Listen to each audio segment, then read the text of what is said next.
জানাবেন।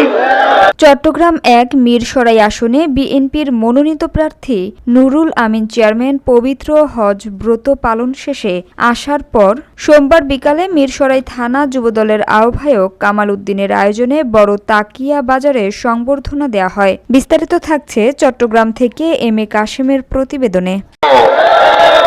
এখনো প্রশাসনের কাছে আমাদের বক্তব্য থাকবে, আমাদের কথা থাকবে। আপনারা নিরপেক্ষভাবে কাজ করবেন, স্বাধীনভাবে কাজ করবেন। কোন অপশক্তি আপনাদের কাজে, আপনাদের নিরপেক্ষতার কাজে যদি ব্যাঘাত ঘটানোর চেষ্টা করে, আপনারা আমাদেরকে জানাবেন। বাংলাদেশ